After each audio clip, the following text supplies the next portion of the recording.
Protege, a French term coined in the 18th century which means the one who is protected.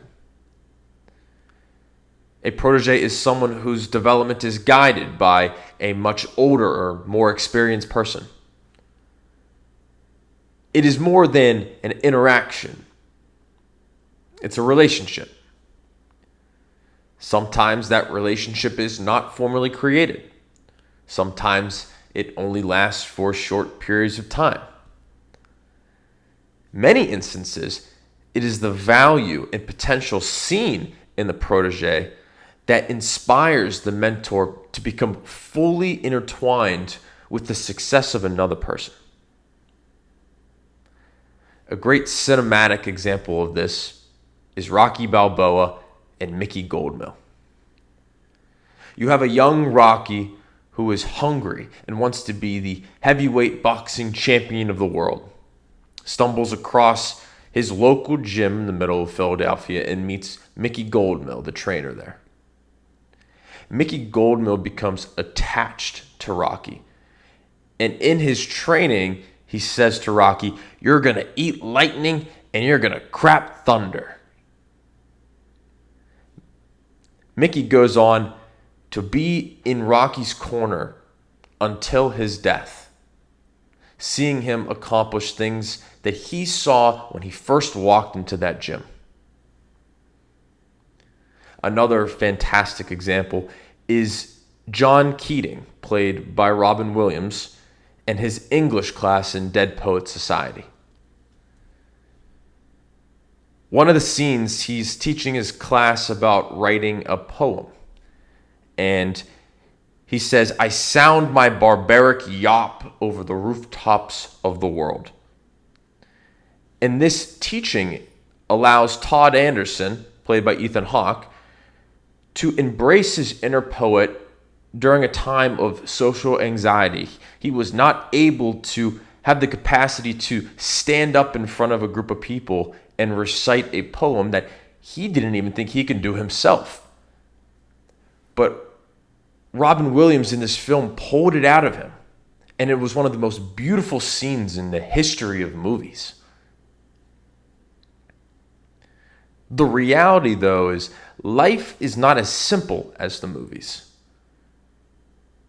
We live in an inherently selfish world, and to find a mentor to take in a protege is very rare. Once that relationship has been introduced to the protege, it becomes the single most impactful moment to that person's professional and social life. It's not just the words that resonate with the protege. I mean, any of us can do that with a textbook or artificial intelligence. But it's also the impact of the actions provided behind those words that allows him or her to move mountains. Why does everyone need a protege? What are these impactful actions? One of them is a mentor exposing the protege to a level of vulnerability that they're not used to. Is the simple motto or coinage, pressure makes diamonds. It takes immense amounts of heat to compact one of the most beautiful pieces of jewelry in the world. An example of this being a young pianist who practices daily at home or at the place that he does his lessons, but has never really been in an environment where he's in front of a mass group of people. And so that mentor puts this young individual in an empty hall with thousands of empty seats. And he asked this pianist, "How do you feel?" That young individual says, "I feel exposed. There's no audience, but the pressure feels real. I haven't failed, but it feels imaginable. And there's no safety illusion in the boxes of the practice room. The scale of it is undeniable. A second action that is important in this relationship is the protege seeing the mentor fail.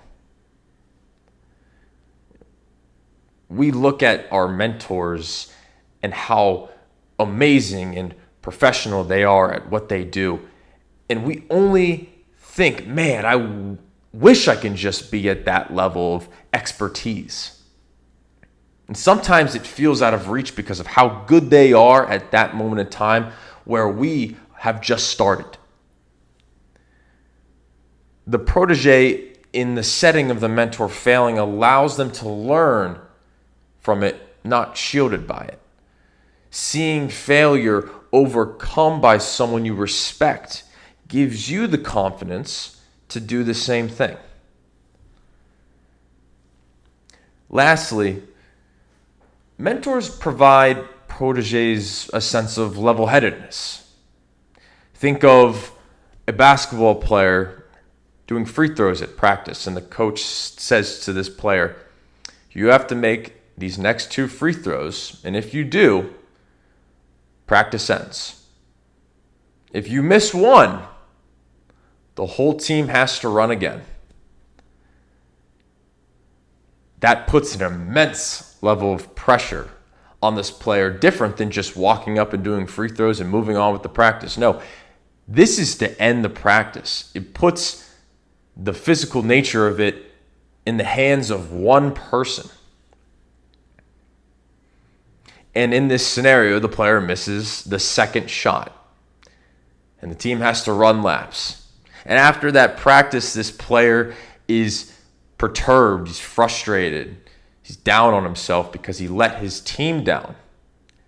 And this coach, this mentor, goes up to him and says, it's better to fail in here than to do it out there when it truly matters. Confidence isn't about being perfect. It's about being prepared. And a protege is only as prepared as the willingness of a mentor to teach. There's a very powerful quote by a Lebanese American writer named Khalil Gibran. It states, the teacher who is indeed wise does not bid you to enter the house of his wisdom, but rather leads you to the threshold of your mind. Be the one who gives another the courage to grow through discomfort, the ambition to improve upon his or her mishaps, and the knowledge to pass on these lessons for the generations to come.